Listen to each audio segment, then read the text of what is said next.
তেল দিয়ে নয়, এবার জল দিয়েই বানিয়ে ফেলুন আলু কুলচা। নমস্কার বন্ধুরা, আমি তনুশ্রী। আমার চ্যানেলে আপনাদেরকে স্বাগত। এই আলু কুলচা হবে খুবই নরম ও তুলতুলে। আজকে আমি এটা নিরামিষভাবে তৈরি করে দেখাবো। আর এটা বানানো এতটাই সহজ, একবার দেখেই যে কেউ বানিয়ে নিতে পারবেন। এই আলু কুলচা ব্রত বা উপোসের একটা পারফেক্ট রেসিপি। তাই বন্ধুরা স্কিপ না করে পুরো ভিডিওটা দেখার অনুরোধ রইল। আলু কুলচে বানানোর জন্য প্রথমেই আমি এখানে 500 ময়দা নিয়ে নিয়েছি। তাতে দিয়ে দিচ্ছি পরিমাণ মতো নুন আর সামান্য পরিমাণে চিনি। এবার এটাকে ভালো করে মাখিয়ে নিচ্ছি। মাখানোর পর মাঝখানটা এরকমভাবে ফাঁকা করে দিয়েছি। এতে দিয়ে দিচ্ছি 1 হাতা টক দই। এবার দিয়ে দিচ্ছি 1/2 চামচ বেকিং পাউডার আর দিয়ে দিচ্ছি 1/2 চামচ বেকিং সোডা। যেহেতু আমি আলু কুলচা ইনস্ট্যান্ট তৈরি করব, তাই বেকিং সোডা এবং বেকিং পাউডার দিয়েই তৈরি করছি। বন্ধুরা, এটা আপনারা ইস্ট দিয়েও তৈরি করতে পারেন, তবে ইস্ট দিলে এটাকে রেস্টে রাখতে হবে। দইয়ের সাথে এগুলিকে ভালোভাবে মিশিয়ে 2 থেকে 3 মিনিট এইভাবেই রেখে দিচ্ছি। দেখুন বন্ধুরা, 2 থেকে 3 মিনিট পরে দইটা একটু ফুলে গেছে। এখন আমি 1 চামচ তেল দিয়ে দিচ্ছি। তেলটা খুবই কম পরিমাণে দিতে হবে। বেশি তেল দিলে কুলচেটা খাস্তা হয়ে যাবে, তখন কুলচার নরম ব্যাপারটা আর আসবে না। এখন দইয়ের সাথে ভালোভাবে এগুলাকে মিশিয়ে নিচ্ছি।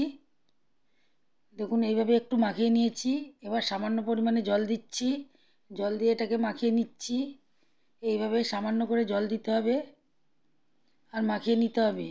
একসাথে বেশি জল দিলে পাতলা হয়ে যাবে। দেখুন বন্ধুরা, একটা ডোয়ের আকারে চলে এসেছে। ডোটাকে একটু নরম মাখতে হবে। কুলচে বানানোর ক্ষেত্রে ডোটাকে শক্ত বানালে চলবে না। এটাকে আমি কয়েক মিনিট ধরে ভালো করে দলে নেব, তবে কুলচেটা খুবই নরম হবে এবং খেতে ভালো লাগবে। দোলা হয়ে গেছে। এবার আমি উপর থেকে দিয়ে দিচ্ছি একটু তেল। তেলটা চারদিকে বুলিয়ে দিচ্ছি।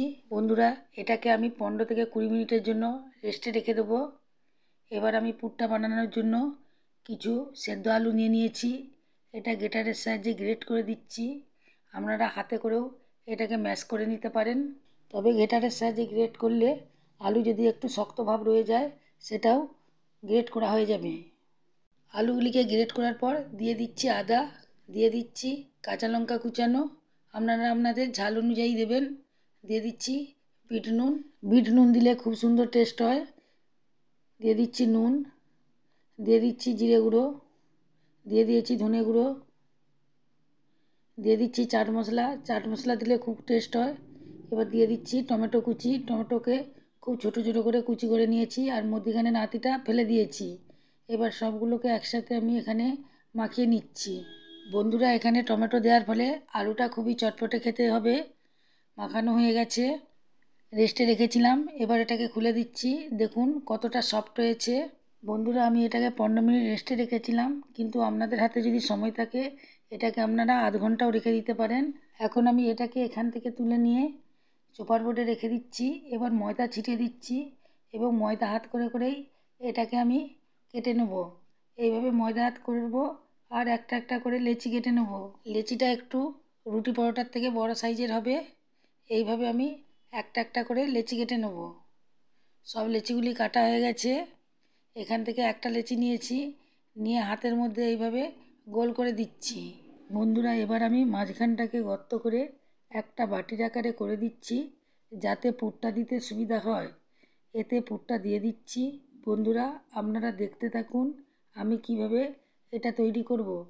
ময়দাটাকে চারদিক থেকে টানছি, টেনে এটার মুখটাকে আমি বন্ধ করে দিচ্ছি। যেহেতু এটা নরম করে মাখানো, যেমন খুশিভাবে আপনারা করবেন, এটা ভালো একটা শেপ চলে আসবে।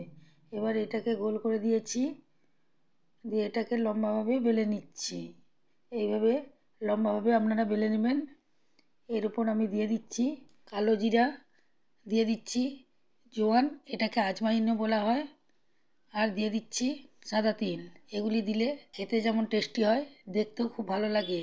আবার এটাকে একটু বেলে নিতে হবে যাতে এগুলি এর মধ্যে আটকে যায়। বন্ধুরা, এটাকে সঙ্গে সঙ্গে বেলেই তৈরি করে নিতে হবে।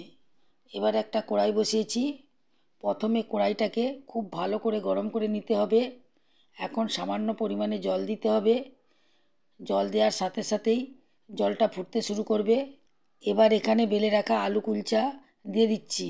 এখন যতক্ষণ না জলটা শুকিয়ে যায় ততক্ষণ ঢাকা দিয়ে গ্যাসটাকে হাই ফ্লেমে রাখতে হবে। আর যখন দেখবেন জলটা শুকিয়ে গেছে তখন গ্যাসটা লো ফ্লেমে করে দিতে হবে। এখন ঢাকাটা খুলে দিচ্ছি। কুলচার টেস্টটা আরও ভালো করার জন্য দিয়ে দিচ্ছি অল্প পরিমাণে ঘি। আপনারা ঘি নাও দিতে পারেন, তবে ঘি দিলে কুলচার কালার ও টেস্ট দুটাই খুব সুন্দর হয়। এবার অপর দিকটা উল্টে দিয়ে এদিকেও অল্প একটু ঘি দিয়ে দিচ্ছি। বন্ধুরা, এই কুলচা একটু ভারী হয়, একটা দুটা খেলেই পুরো পেট ভরে যায়। এটাকে উল্টে পাল্টে ভাজতে হবে। আর ভাজতে ভাজতেই দেখুন কুলচেটা ফুলতে শুরু করেছে। এরকম হালকা হালকা প্রেস করলে কুলচেটা বলের মতো ফুলবে। দেখুন বন্ধুরা, দেখতে কতটা সুন্দর লাগছে। এবার এটাকে তুলে নিচ্ছি। এইভাবে আমি একটা একটা করে কুলচে ভেজে নিচ্ছি। বন্ধুরা, যেহেতু আমি আলু কুলচেটা নিরামিষ বানিয়েছি, আপনারা এটা যে কোনো ব্রত বা উপোসের দিনেও খেতে পারেন। এখন আপনাদেরকে দেখাচ্ছি কেমন হয়েছে। দেখুন কতটা নরম হয়েছে, পুরোপুরি তুলতুল করছে, খেতে দারুণ লাগে। একবার খেলে এর স্বাদ মুখে লেগে থাকবে আর বারবার বানিয়ে খেতে ইচ্ছে করবে। আশা করি বন্ধুরা আজকের আলু কুলচার রেসিপি আপনাদেরকে ভালো লেগেছে।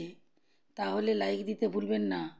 এই রকম নতুন নতুন রেসিপি পেতে হলে আমার চ্যানেলকে অবশ্যই সাবস্ক্রাইব করবেন এবং বন্ধুদের মধ্যে প্রচুর প্রচুর শেয়ার করবেন।